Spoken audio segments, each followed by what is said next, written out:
I am so happy to have you here today to talk about one of my favorite subjects. I guess that's not true. It's not one favorite subject, but I love answering FAQs, frequently asked questions. So I've pulled the top 5 most frequent questions that I get as a business attorney and as a business coach. And I thought I would answer them for you today on the podcast. So let's get started. The first one is, how much does it cost to start a business? Now, I'm an attorney in California. Everybody in the whole entire world knows that California is super duper expensive. But contrary to popular belief, it doesn't cost that much money on the fee filing side to start a business in California. Now, what you actually need in terms of supplies and marketing and all that stuff is completely subjective and unique to each business.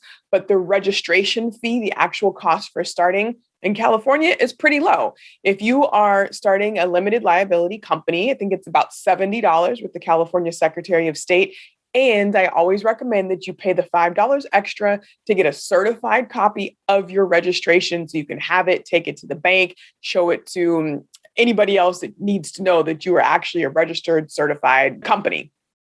The other filing fee is for a corporation. The corporate filing fee is $100. Whether you are a professional corporation, a general stock corporation, or even a nonprofit corporation, has to pay $100 to register with the Secretary of State. And again, I recommend paying that $5 fee so that you can get a certified copy of your registration, take it to the bank, do whatever it is that you'll need to do with it. Now, here's the myth about California businesses, that there's an $800 fee that's also associated with starting a business. Not true. Not true at all. Let me clarify for you what the $800 is. It's a minimum tax for doing business in California. So at a minimum, you're going to pay $800 in taxes to do business in California. When I put it like that, I hope it doesn't sound like that much money to you. And I am not a CPA, but by my just anecdotal knowledge of having to pay sales tax on everything and business taxes and just life taxes in general, if you're earning over $2,500, $3,000, you're probably going to pay more than $800 in taxes, whether that's a minimum or not. So, and also, let's get out of that scarcity mindset. I don't want you to be afraid about having to pay $800 to run your business. Your business has the potential to make you so much more money than $800. And so I want you to not even think of that as a hesitation, a roadblock, or anything that you should spend a substantial amount of time thinking about. Know that you are going to make more than enough money to pay the $800 minimum tax. Now, in California, starting 2020, January 1st, 2020, so a little while ago, all the way through January 1st, 2022, I think it is, either 2022 or 2024. I can't remember exactly which one. California is waiving the $800 minimum tax for limited liability companies, at least for the first year. So you won't have to worry about paying the mandatory minimum, let's say if your business didn't make any money in the first year. So that's a good reason. Little push from Governor Gavin Newsom. Thank you, Governor Newsom, and for all the folks who wrote that bill into legislation. Newsom just signed it, so it didn't necessarily come from him. We appreciate that collective effort to help our California business owners. If you are outside of the state of California, you might have different filing fees. Just check with your Secretary of State. Some are a little bit higher, but then some also don't have a minimum tax. If you were in Florida, you won't have a minimum tax, or you won't have a state income tax. That $800 minimum tax is associated with the state of California specifically. It's not a federal minimum tax. If you're in the state of Washington, you also don't have state income taxes, so you won't have, I don't believe you will have a minimum tax for your business there either. But double check with an attorney in your state and also with the CPA just to make sure you get the right information. So I hope that explains to you that it's not really that expensive to start a business in terms of the legal filing side that's due to the Secretary of State, or that's due to whichever entity in your state is the registration house for businesses. The second thing that I hear all the time is that you shouldn't form a business entity like an LLC or a corporation until you're making $100,000. I do not like this question. Well, I'm glad that you all are asking this question, But from a legal perspective, there is so much more to think about than just money. Plus, that thought of you got to make $100,000 is just, it's so limited. Your business has the ability, it's like a really strong foundation for whatever you want to do. Now, I learned though that when you have a corporation or an S corporation, again, not a CPA, so double check for yourself, that you don't see the savings in terms of the self-employment tax until you reach $100,000. But that's just a small piece of the pie that you would consider in terms of forming a business. I didn't take that into consideration at all when forming a business because it wasn't important to me. What I took into consideration and what I tell my clients is that you need to think about what kind of liability protection you want. LLCs and corporations will protect you in the event that your business is sued. So if someone walks into your store, slips and falls, and your sole proprietorship, guess who they're coming after for the medical bills? You individually. If you have an LLC or a corporation, then the LLC or the corporation gets sued. And what that does is it protects your personal assets, your personal credit. It doesn't mean that the business won't owe some money if it is at fault, but you personally will be protected, and your house, your cars, your retirement, your money, all of that stuff will be protected if you separate your business and your personal. And the only way you can do that, the most effective way to do that, is by having an LLC or a corporation. So thinking about the amount of money that you are bringing in, the revenue that you are bringing in is just one piece of the pie. There are a number of businesses that are looking for investors so they can even get into that $100,000 or break that six-figure threshold. An investor is much more likely to put money into your business if you actually have a business, an LLC or a corporation. I mean, how would you feel if someone came up to you and just said, I've been doing this for a little while. I really need a little bit of money to make it. I haven't taken my business seriously enough to start an LLC or a corporation, but go ahead and drop 50, 60, 100, 200 G's, and it'll be okay. Are you going to feel more confident with them if they're a sole proprietor who hasn't taken the steps to protect themselves legally and really run the business like it should be? Or are you going to be more willing to take that risk on an LLC or a corporation? What that signifies to investors is that you have taken some steps to make sure that you are understanding how to run the business, and that at a bare minimum, you have the legal protection in place. In addition, if you're looking at investors, you're as much as you can, try to get that debt, if it's a note or if it's just an investment, put it in the name of the business. You don't want to personally owe anybody any money if you can help it. So do you need to wait until you're making $100,000 in business to start an LLC or a corporation? No. Look at the bigger picture. It's not just about the money. It's about the legal protection that you need. It's about being able to get investors. What about if you want to sell and you're only making $50,000 a year, but you're selling earrings, as a side hustle? Maybe you want to sell that business to somebody else. You can't sell a sole proprietorship. You cannot sell an extension of yourself. You can only sell pieces or all of an LLC or a corporation. So set yourself up for success. Right? We're building our businesses for where we want them to be, not for the scarcity that we may feel at this time. So flip your mindset, start thinking about abundance and where you're going to be in the future. Okay, the third question is, will a DBA protect me the same way an LLC will? The answer to that is no. A DBA, for those of you who don't know, it stands for doing business as. It's a fictitious business name, which I like to call it's a nickname for your business. So you may have your business. Let's say I have Asha Wilkerson Incorporated, but I've created a landscape business and it's going to be Asha Landscapes, but I'm going to run it out of the corporation, but I don't want to hold myself out to the public as Asha Wilkerson Inc. It doesn't tell anybody that I'm a landscaper. So I want to be Asha Landscapes. If I register, you need to register that business, that fictitious business name with the county recorder's office. And then you tell them, this is the business, the official name, Asha Wilkerson Inc. And this is the nickname, the fictitious business name. I will be doing business as Asha Landscapes. So that way I can advertise to the public, brand myself to the public as Asha Landscapes. But if somebody needs to figure out what the actual name of my business is, it's on record and they can find out what the corporate entity is. So a DBA has no legal protection at all. A lot of times a DBA is not necessary. So if you name your business the way you want it to be viewed by the world, the DBA is not necessary. You don't need a nickname. But you can also form a business that is something that maybe the world would never really see. And then you can have different offerings in your business and use a fictitious business name for each offering. So maybe I'm Asha Landscapes over here, and then I'm Asha's Flowers because I've got a flower shop. And then the next one, I'm Asha's Designs. The design part is the architecture part of it. The flower shop is where people come and buy flowers. And then the landscape is where I'm actually doing the work to landscape people's yards. Those three things can be under the same business, but I want to advertise and talk about them differently. So I'm giving them their own branding and using a DBA. So I hope that makes sense. A DBA is not the same thing as an LLC. A DBA is a nickname for your business.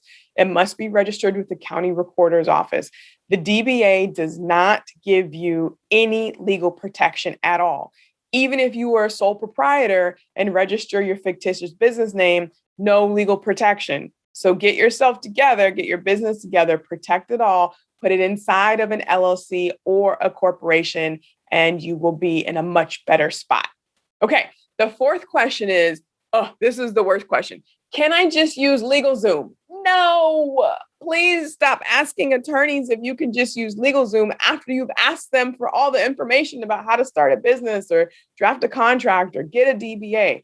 Here's the reason why. And I'm not just bitter because I'm an attorney. I'm actually frustrated because in the last, month, even more than that, last 6 weeks, I have assisted 4 people who went to LegalZoom and or formed their businesses by themselves because they did it incorrectly. LegalZoom is a form that you fill out. They're not attorneys. It was started by an attorney, but it's not an attorney. You're not talking to anybody live. They're not giving you legal advice, which means that the information you put in is the information the system is going to take and file with the Secretary of State. So if you put in bad information, you get bad information out, and no one is going to correct you until you find out later, some point down the road, when it may be too late or too challenging to fix it. And it probably won't be too challenging to fix it, but it's going to be more costly than if you would have just gone to get the expert advice in the first place. The other thing about LegalZoom is that you can do all of that by yourself if you trust yourself and have the knowledge just on the Secretary of State website. It's asking you the exact same questions. What is a better thing to do is to make an appointment with an attorney to find out exactly what you need for your business. Now, in California and in other states as well, there are certain restrictions on who can be or who can create certain types of businesses. So in California, if you have a license that is regulated by the Business and Professions Code, you're a doctor, you're a nurse, you're an acupuncturist, you're an architect, you're a psychotherapist, you are a licensed clinical social worker, anything that is, you're an attorney, you are an architect, did I say that already? You're an engineer. Any license that is regulated by the Business and Professions Code, you have to form a professional corporation in California, not a regular common stock corporation. So don't make that mistake. Also, so again, I've been helping 3 or 4 businesses, even more than that in the last 6 weeks, who have formed the wrong business entity. They were sort of on the right track, but didn't understand or didn't know that they were regulated didn't even know to look at the Business and Professions Code. Why? Because you're not an attorney. You didn't study this stuff. And so I just want to make sure that you actually go to an expert who has actually studied these things and can give you the right advice. The other part of that too is that some people just form an LLC because they think it'll be cheaper, and then they end up moving to a corporation later because they do want to get bought out and they're in the tech space and they want investors and they need shares. Or people start a corporation and then realize that they could have been an LLC and they wish they would have done that. Now, here's the other thing that I tell people as well. Don't just talk to an attorney. You can talk to me if you want to. Of course, I'm happy to help you, would love to. But I always tell people who come and talk to me, also talk to a CPA, a certified public accountant, to find out, or an enrolled agent, to find out what the tax implications are for whichever entity you want to form. So there's the legal consideration of it, and then there's the tax consideration of it. And then the third thing to consider is the business. How do you actually want to run your business?